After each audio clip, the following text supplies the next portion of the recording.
আপনারা শুনে খুশি হবেন 2023 সালে আমরা সিঙ্গাপুরের অর্থনীতিকে পিছনে ফেলে আমরা তাদের উপরে উঠবো ইনশাআল্লাহ। এই যে আমি ফার্স্ট শুনলাম এগুলো কথা।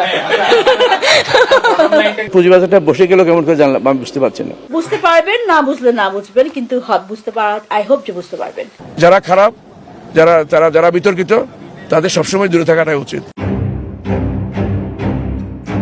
দেশের অর্থনীতির 12টা বাজিয়ে নিজের আখের গুছিয়েছেন আওয়ামী লীগ সরকারের সাবেক অর্থমন্ত্রী আহমা মুস্তফা কামাল, যাকে মানুষ লোটাস কামাল নামেই চিনে। তিনি একা নন, তার সাথে এসব অপকর্মের সঙ্গী হয়েছেন মেয়ে নাফিসা কামালও, আছেন স্ত্রী কাশ্মীরি কামাল এবং শ্যালক আরিফ হোসেন। গরিব হওয়াটা যে কত কষ্টের এটা আমি হারিয়ে জানি। কোনোদিনও না, কি পাগল নাকি আপনি? সূত্র বলছে বাপ মেয়ে ও তাদের পরিবারের সদস্যরা প্রায় 25,000 কোটি টাকা পাচার করে দুবাইয়ে বিশাল সাম্রাজ্য গড়েছেন। শেয়ার বাজার কারসাজিতে ব্যাপক আলোচিত বিতর্কিত ব্যবসায়ী থেকে মন্ত্রী বনে যাওয়া লোটাস কামাল ও তার পরিবারের সদস্যদের দুবাই আবাসন খাত থেকে শুরু করে বিভিন্ন প্রতিষ্ঠানের নামে বেনামে বিপুল অর্থ সম্পদ রয়েছে। ইউরোপীয় ইউনিয়নের ট্যাক্স অবজারভেটরির চলতি বছরের 16 মে প্রকাশিত তথ্য বলছে 2022 সালে দুবাইয়ে আবাসন খাতে 532 বাংলাদেশের প্রপার্টির মালিকানার হিসাব পাওয়া গেছে। এ তালিকায় লোটাস কামাল ও তার পরিবারের নাম রয়েছে বলে একাধিক সূত্রে জানা গেছে। প্রাপ্ত সবশেষ তথ্য বলছে দুবাইয়ের আবাসন খাতে বাংলাদেশি মালিকানাধীন প্রপার্টির মূল্য 28 কোটি 30 লাখ মার্কিন ডলার। অফল্যান্ড প্রপার্টি সহ এ সম্পদ মূল্য দাঁড়ায় 37 কোটি 74 লাখ ডলারে। অর্থমন্ত্রীর দায়িত্বে থাকার সময় দেশের অর্থনীতিকে ভয়াবহ সংকটে ফেলে গেছেন লোটাস কামাল। এ সময় তিনি অর্থনৈতিক সংকট মোকাবিলা তো দূরে থাকুক, মন্ত্রণালয় পর্যন্ত যাননি। বাংলাদেশের 53 বছরের ইতিহাসে অর্থমন্ত্রী হিসেবে সর্বোচ্চ ব্যর্থতার পরিচয় দিয়েছেন তিনি। তার সময় ব্যাংক খাতে ভয়াবহভাবে বেড়েছে ঋণখেলাপি, ব্যাংক থেকে দেদার বেরিয়ে গেছে জনগণের অর্থ। এমনকি লোটাস কামাল ও তার পরিবারের সঙ্গে পরিচালকদের যোগসাজশে ব্যাংক থেকে ঋণের নামে জনগণের অর্থ লুট হয়েছে। কামালের 5 বছরের ডলার সংকট ইতিহাসের সবচেয়ে ভয়াবহ আকার নিয়েছে। ভালো কাজ হচ্ছে, কিন্তু আমাদের এখন চাহিদা অনেক বেশি। 2041-এ G20 সামিটের মেইন ফ্রেম থেকে দাওয়াত পেতে চাই। 2010 সালে শেয়ার বাজার কারসাজি করে প্রায় 5,000 কোটি টাকা বিদেশে পাচার করেন লোটাস কামাল।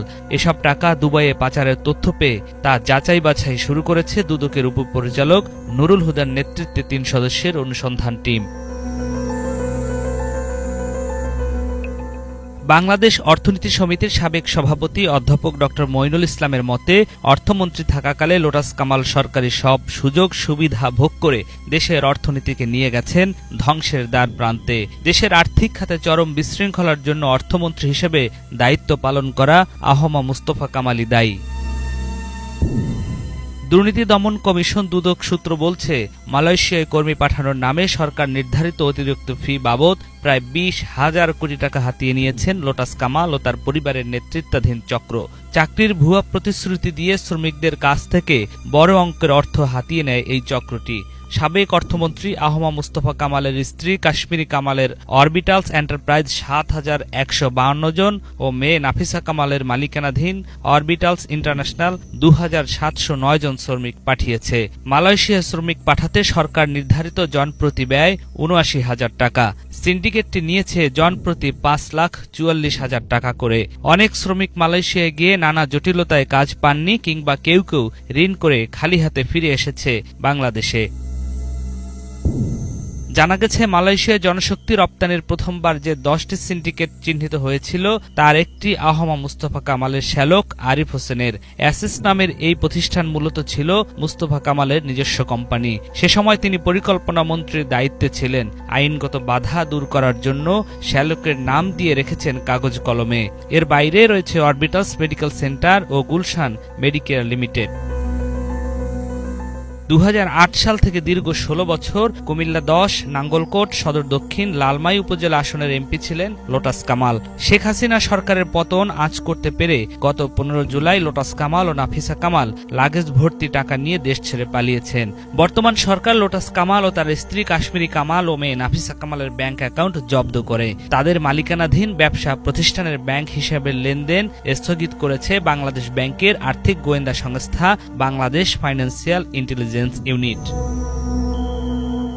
লোটাস কামালের সংসদীয় এলাকার বাসিন্দাদের অভিযোগ, আওয়ামী লীগের শাসনামলের বিগত ১৫ বছর লোটাস কামালের সিন্ডিকেটের হাতে জিম্মি ছিলেন সর্বস্তরের মানুষ। টাকার অঙ্ক যিনি বেশি দিতে পারতেন তিনি হতেন ইউনিয়ন পরিষদের চেয়ারম্যান ও মেম্বার। টাকার বিনিময়ে জুটত দলীয় পদ, ফলে প্রতিটি দপ্তর চলত কামালের ইশারায়। এডিবি, টিআর ও কাবিখা বরাদ্দ দিতেন নিজেদের পছন্দের লোকদের। এসব বরাদ্দের কাজ থেকে ৩০ ভাগ টাকা কেটে নিতেন তিনি।